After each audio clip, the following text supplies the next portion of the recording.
یہ بار بار آپ لوگ کہتے ہیں جی عمران خان کو لایا گیا اور جو عمران خان کو لایا اس نے پاکستان کے ساتھ بڑی زیادتی کی. بالکل زیادتی کی, لیکن کبھی آپ نے سوچا ہے کہ عمران خان کو کیوں لایا گیا ہے؟ جی زعیم قادری صاحب بڑی زور دی سر لایا تسی. عمران خان کو کیوں لایا گیا؟ اب میں آپ کے سامنے ایک سچائی جس کی کوئی تردید نہیں کر سکتا وہ میں لے کے آتا ہوں آپ کے سامنے. عمران خان کو اس لیے لایا گیا کہ اس کو لانا نہیں تھا. یہ بات درست ہے کہ جنرل پاشا صاحب جو ہے انہوں نے 2011 سے کام شروع کیا تھا, لیکن 2018 میں عمران خان کو نہیں لانا تھا. 2018 کے الیکشن سے کچھ ہفتے پہلے ایک میٹنگ تھی. اس میٹنگ میں تھے جنرل قمر جاوید باجوہ صاحب, اس وقت کے D G I S I general Naveed Mukhtar صاحب, اور اس وقت کے ڈی جی سی جنرل فیض صاحب. اور اس میٹنگ میں بلایا گیا پتہ کس کو؟ شہباز شریف صاحب کو. اور شہباز شریف صاحب کو بلا کے یہ کہا گیا, جی پوچھا گیا یہ بتائیں جی کہ اگر آپ ملک کے وزیر اعظم بن جائیں تو آپ کی کیبنٹ میں کون کون ہوگا؟ انہوں نے کہا جی کیبنٹ میں وہی ہوگا جس کے بارے میں پارٹی جو ہے وہ فیصلہ کرے گی اور جس کے بارے میں نواز شریف صاحب بتائیں گے.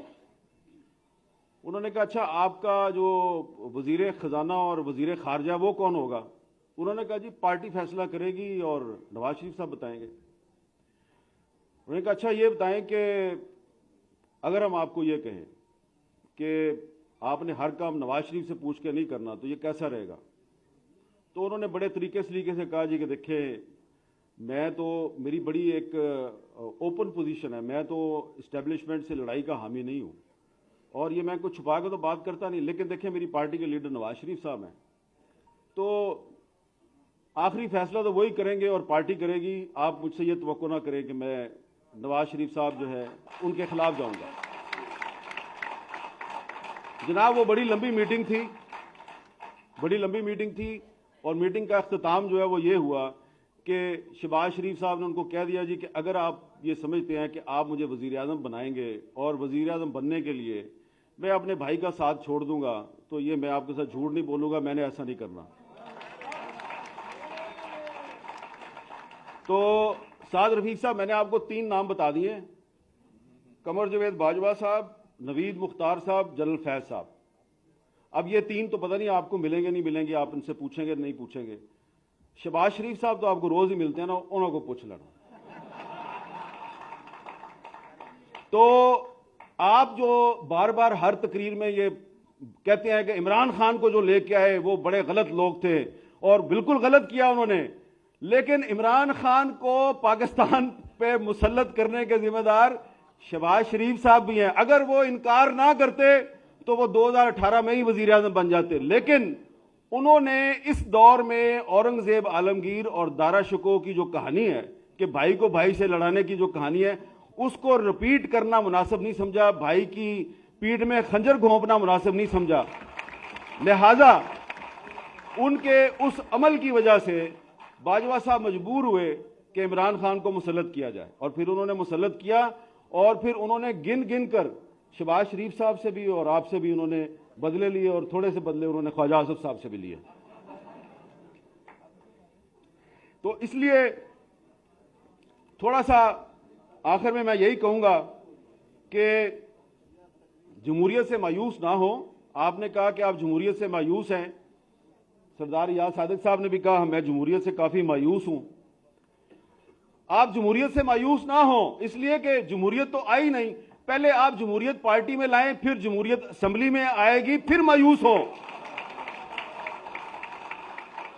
ابھی آپ جس طریقے سے آپ قومی اسمبلی میں پی ٹی آئی والوں نے استعفے دیے ہوئے ہیں تو آپ کہتے ہیں جی وہ استعفے ٹھیک نہیں دیے. بھائی استعفے تو دیے ہیں نا, استعفے قبول کرو. استعفے قبول کر کے ان کے حلقوں میں بائی الیکشن کراؤ. بائی الیکشن جب ہو تو اس میں آپ حصہ ہی نہ لیں, کیونکہ انہوں نے خود الیکشن لڑنا ہے, پھر انہوں نے استعفیٰ دے دینا ہے, پھر الیکشن لڑنا ہے, پھر استعفیٰ دے دینا ہے. تو ان کو الیکشن لڑنے دو, بار بار استعفے دینے دو, آپ اپنا کام کیے جائیں, لیکن آپ غیر آئینی کام تو نہ کریں. میرا یہ خیال ہے, میری ناقص رائے میں, کہ جو قومی اسمبلی سے استعفے دیے گئے ہیں ان کو قبول کرنا چاہیے, استعفے قبول نہ کر کے آپ اپنی کمزوری دنیا پر آشکار کر رہے ہیں. اور پرویز الہی پنجاب کا چیف منسٹر ہے, آپ کو اچھا لگے یا برا لگے, گورنر صاحب جو ہیں ان کو یہ رائٹ نہیں ہے کہ ایک الیکٹڈ چیف منسٹر جو ہے اس کو آپ ڈی نوٹیفائی کریں. اس لیے عدالت نے اس کو نوٹیفیکیشن کو کینسل کر دیا ہے. اور پرویز الہی صاحب کو بھی چاہیے کہ اگر آپ کو گورنر نے کہا ہے کہ آپ اعتماد کا ووٹ لیں, تو بھائی جان اگر آپ کے پاس اکثریت ہے تو اعتماد کا ووٹ لیں. تو آپ اعتماد کا ووٹ نہیں لیتے تو وہ آپ کو ڈی نوٹیفائی کر دیتے ہیں. دونوں ہی غلط کام کر رہے ہیں آپ. اور جب دونوں سائڈ سے غلط کام ہوگا تو پھر جو ہوتا ہے اس کو آپ کہتے ہیں شب خون. تو اس شب خون میں پھر آپ بھی تو برابر کے ذمہ دار ہیں نا. آپ یہ کام نہ کیا کریں. آپ پارٹی میں جمہوریت لائیں, صحیح لوگوں کو اسمبلیوں میں لے کے آئیں, تو یہ کام نہیں ہوگا کہ پھر لوٹوں کے پیچھے پھرتے ہیں آپ اور لوٹوں کو سیٹ دے دیتے ہیں آپ اپنی, اور اپنی پارٹی کے لائل کارکنوں کو کہتے ہیں کہ ان لوٹوں کو ووٹ دو.